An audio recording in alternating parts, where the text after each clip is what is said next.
Tenho aí por enquanto Anderson, Gustavo Martins, Sofia. Boa tarde para todos.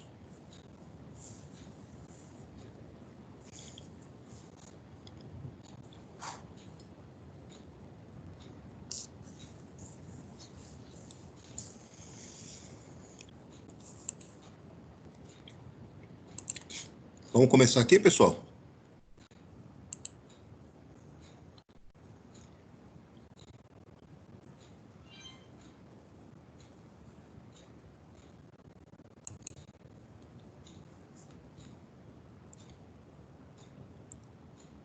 Estão vendo a tela aí?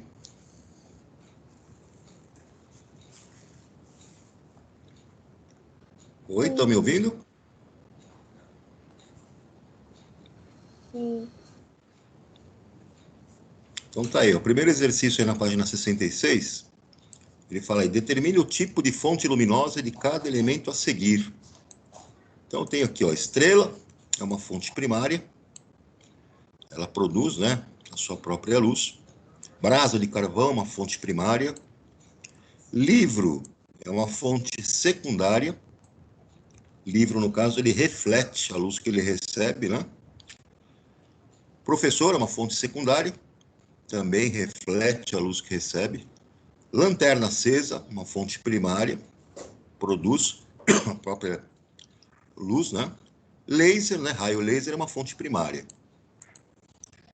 Exercício 2, ele fala aqui, admita que o Sol subitamente morresse, ou seja, de ser emitida.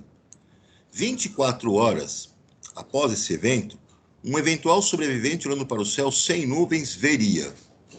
Bom, é aí que nós temos que entender. Se o Sol subitamente morresse, parasse de emitir luz, nós sabemos que a luz do Sol leva 8 minutos para chegar até a Terra, né? Ela viaja a 300 mil quilômetros por segundo. E na distância que nós estamos do Sol, esse tempo que a luz nessa velocidade levaria para chegar na Terra seria de 8 minutos. 24 horas depois, toda a luz que foi produzida, né, já teria chegado no planeta e nós não enxergaríamos mais. Ele não seria mais uma fonte, né, de luz. Apenas veríamos as estrelas que são fontes primárias. Então, somente as estrelas.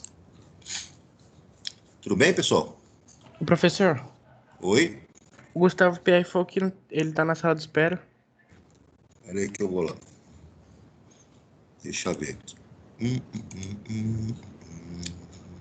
Ele não deu sinal aqui. Boa tarde, Aí, Gustavo. Gustavo tarde, Pierre, tudo bom? Estou lá na apostilinha, lá, corrigindo aquelas atividades de ontem. Vou voltar nela aqui. Pera lá. Beleza. Abrindo. Papapá, papapá. Esse meu computador aqui é lento pra cacete. Até que enfim. Deu para ver aí? Sim. Vamos lá. Ele fala aqui, ó. Cidade de Brito, Mato Grosso do Sul, é conhecida pelos rios de águas cristalinas, onde é possível ver nitidamente peixes de diversas cores e tamanhos.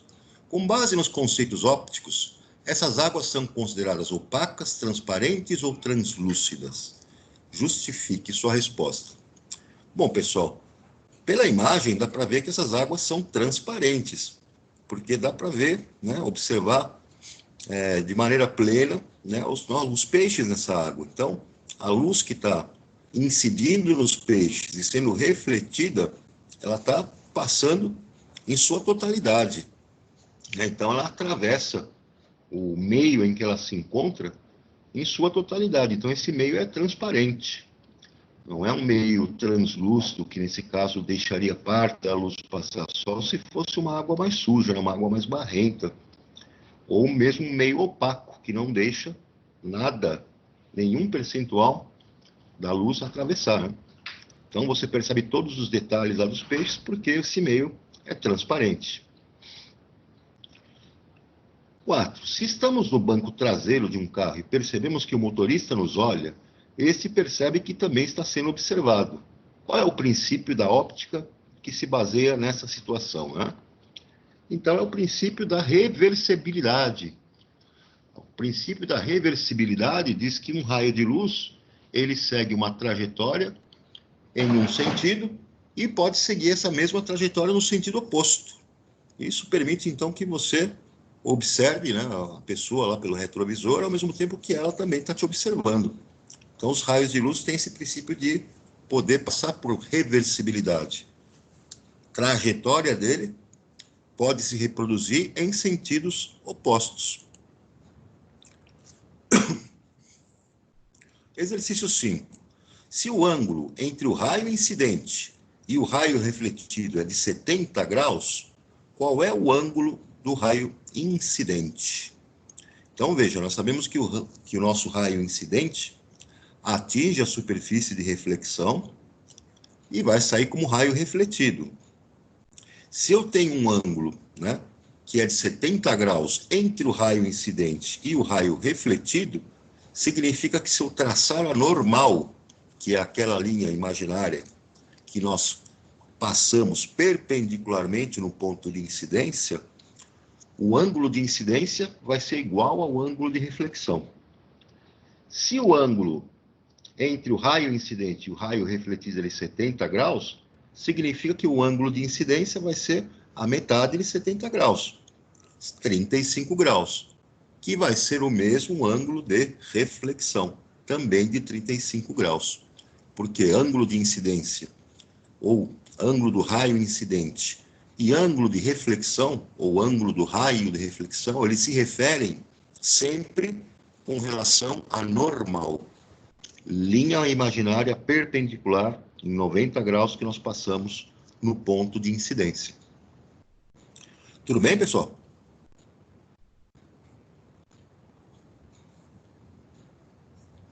Tranquilo?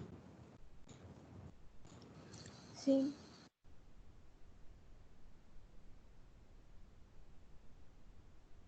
Sim, professor. E a superfície, tá.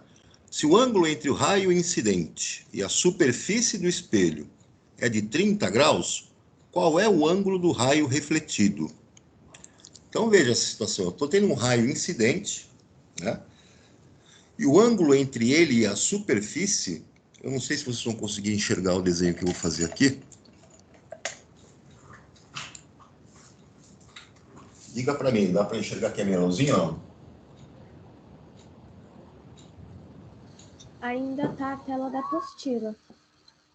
Eu vou tirar aqui da apostila e vou botar na minha luzinha, para ver se dá para vocês enxergarem aqui. Dá para enxergar a luzinha aí? Mais ou menos? Dá. Aqui, vou pôr em preto, para ver se enxerga melhor. Aqui eu tenho meu espelho, minha superfície. Então ele falou que vem um ângulo, vem um raio incidente, e nesse ponto, esse raio incidente, forma um ângulo de quanto que ele falou? 30 graus? Com a superfície.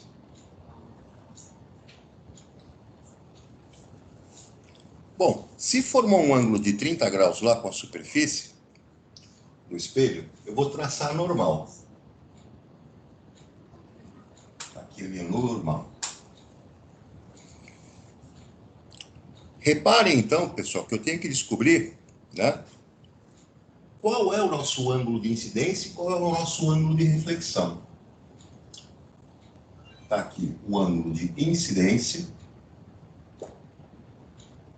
que é calculado com relação à normal, e o ângulo de reflexão é esse aqui, também calculado com relação à normal. Se o raio incidente atingiu o ponto da superfície, incidiu na superfície em 30 graus, esse ângulo é o complementar de 30. É o que falta para 90. Portanto, 60 graus. 30 com 60, 90 graus, que seria o ângulo reto. E nós sabemos que se o ângulo de incidência é igual a 60 graus, com relação à normal, vai ser igual ao ângulo de reflexão, que também vai ser de 60 graus.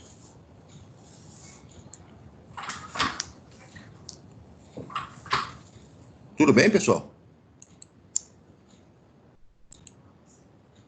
Sim. Voltando lá na nossa apostilinha. Ampliando.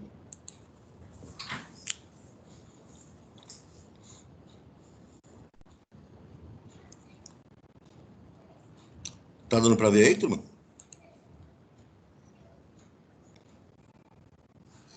Sim. Apostila dá. Beleza. Eu vou para o exercício 7 agora aqui, né? Se o ângulo de incidência de um raio luminoso em relação à normal é de 0 graus, qual é o ângulo do raio refletido? Nesse caso, pessoal, também vai ser de 0 graus. Porque o que vai acontecer aqui? Deixa eu mostrar para vocês aqui na minha lousinha. Espera lá. Então, nessa situação, eu vou ter um raio que vai incidir em 0 graus, o ângulo de incidência, com a normal. Então, está aqui a superfície do espelho, ou da superfície que vai refletir. Aqui está a normal. Normal. Então, percebam, se o raio incide, raio incidente, em 0 graus, 0 graus é o ângulo de incidência, ele vai refletir na minha superfície e vai refletir de volta dentro daquele princípio de reversibilidade. Então, o ângulo do raio refletido também vai ser de 0 graus. Ele vai bater e voltar. Nessa reflexão, se o raio incidente, né, incidir lá no nosso espelho, na nossa superfície espelhada, em 0 graus com relação ao normal, raio incidente, o raio refletido vai voltar, vai se refletir num ângulo de reflexão com relação ao normal também de 0 graus. Tranquilo?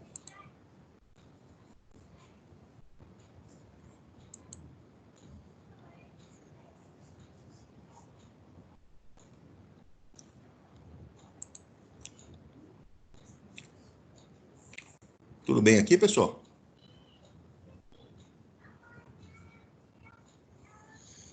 Vocês estão vendo aí a apostila?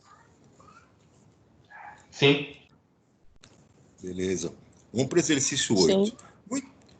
Muitas vezes, ao examinar uma vitrine, é possível observar não só os objetos que se encontram em exposição atrás do vidro, como também a imagem de si próprio, formada pelo vidro. A formação dessa imagem pode ser explicada pelo quê? Então, se você está, né, examinando uma vitrine, na vitrine ela vai ter um vidro que não é espelhado, não é uma superfície perfeitamente espelhada. Então, o que vai acontecer?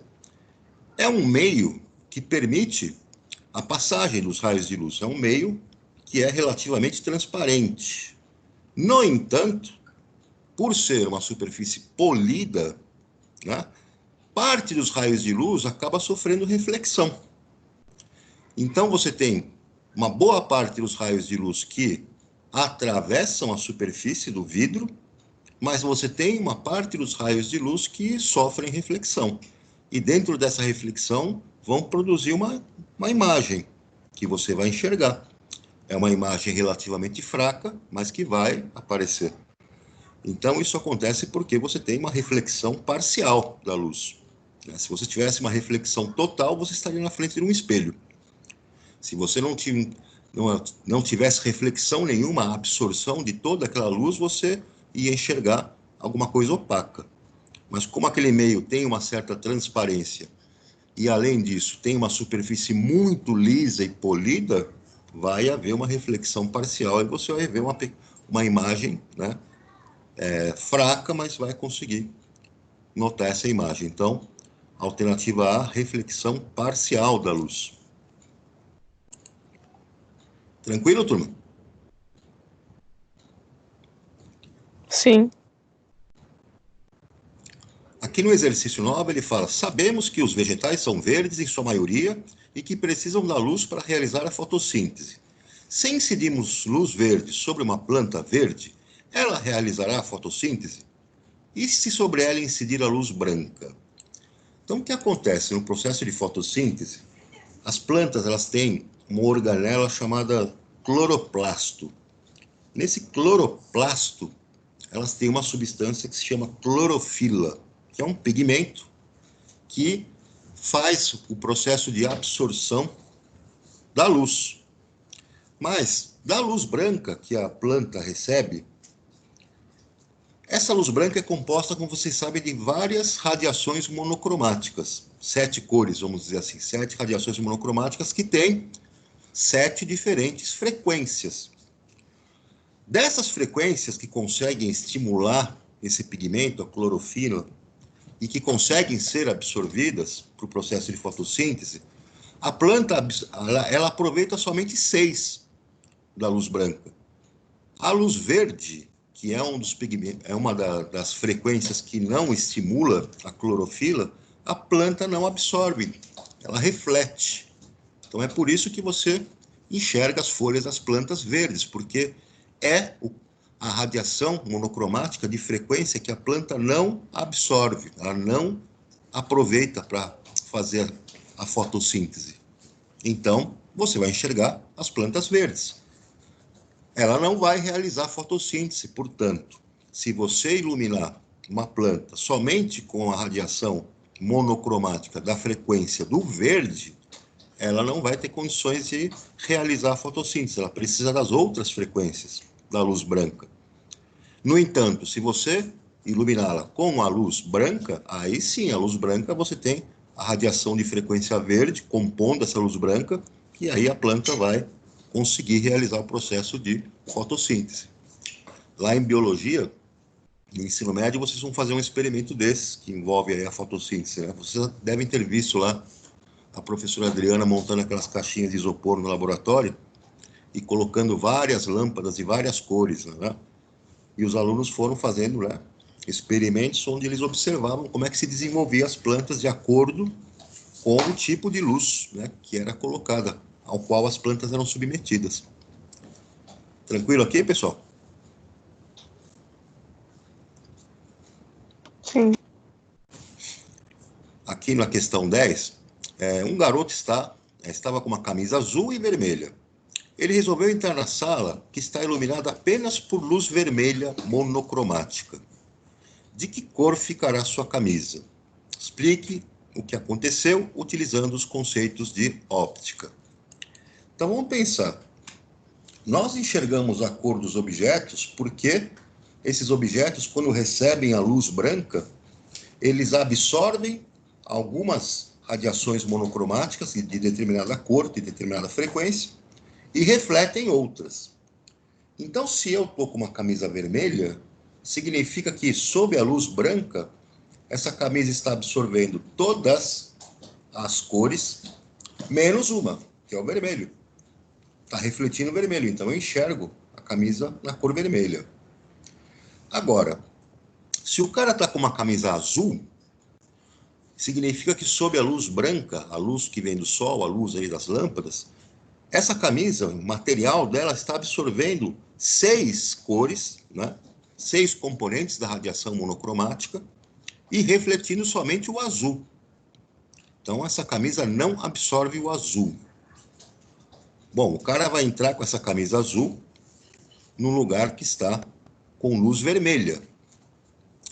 Se ele entra nesse lugar que está com luz vermelha, já sabemos que a camisa dele absorve todas menos o azul. E a luz onde ele entrou só tem radiação da frequência do azul, que é absorvida por aquele material daquela camisa. Então, nenhuma luz vai ser refletida. Sabemos lá que a luz vermelha é absorvida. Então, não vai haver reflexão nenhuma. Você vai enxergar a camisa do cara na cor preta. Deu para entender, pessoal?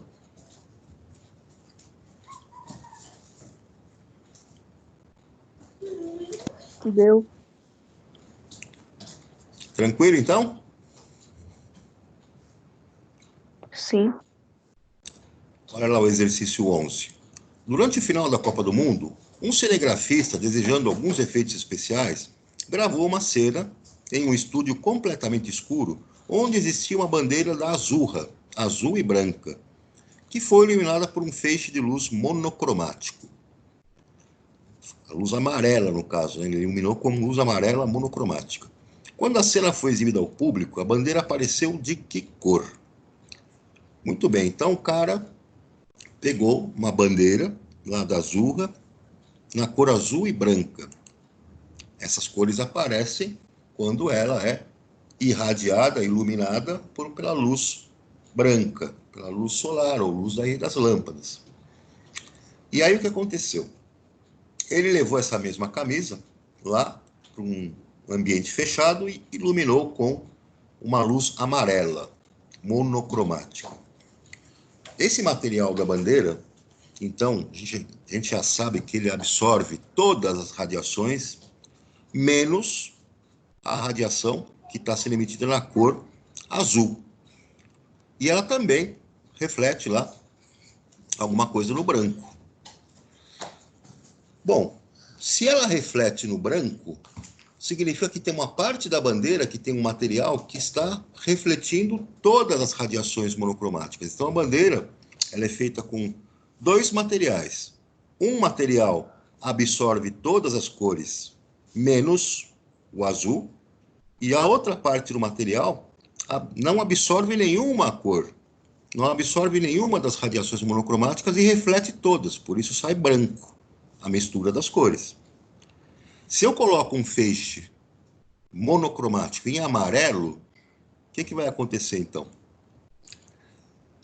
A parte que não absorve nenhuma das cores, a parte que era branca ali, está recebendo somente o amarelo. E como ela reflete todas as radiações, ela vai refletir esse amarelo, não vai absorvê-lo. Então uma parte da bandeira, que era a parte branca, vai aparecer em amarelo.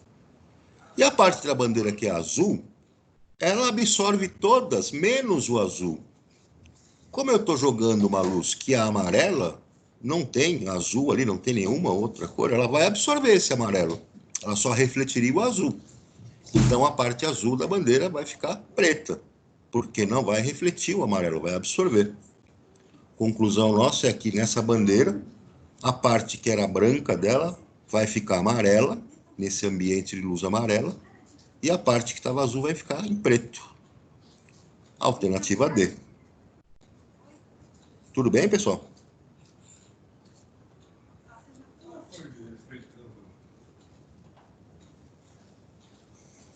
Dúvida aí?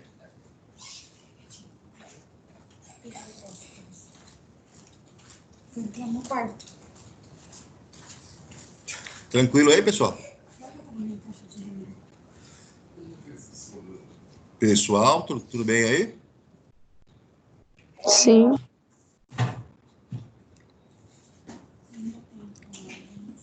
Aqui no exercício 12, ele diz que um raio, né? Um raio incidente sobre uma superfície plana e reflexiva, um ângulo de 30 graus com a horizontal, né? Ele incide aí, conforme a ilustração a seguir.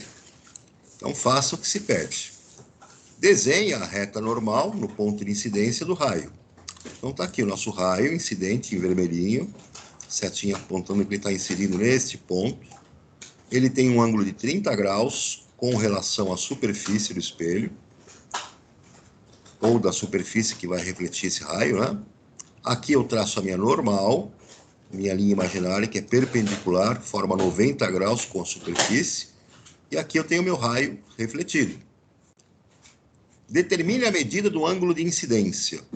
Bom, se eu tenho aqui um ângulo de 30 graus com relação ao plano da superfície, o ângulo de incidência, que é o ângulo entre o raio incidente e a normal, é o ângulo complementar de 90 graus. Então, eu tenho 60 graus para o ângulo de incidência. Com relação ao raio refletido, o ângulo de incidência com relação ao normal é igual ao ângulo de reflexão com relação ao raio refletido, sempre com relação ao normal. Então, se o ângulo de incidência é 60 graus, o ângulo de reflexão também é de 60 graus. Tudo bem, pessoal? E claro, o raio refletido vai formar aqui um ângulo de 30 graus com relação à superfície de incidência. Tudo bem?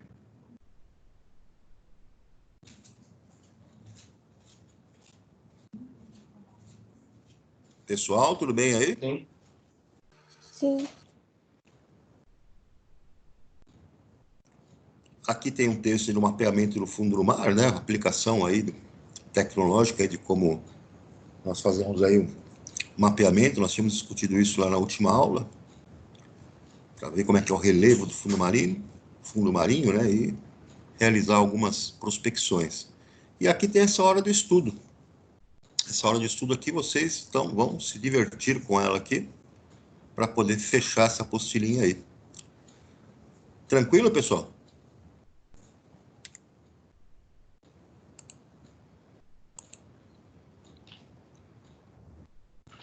Sim. Tá bom. Alguma dúvida aí nessa parte? Acho que não, professor. Não.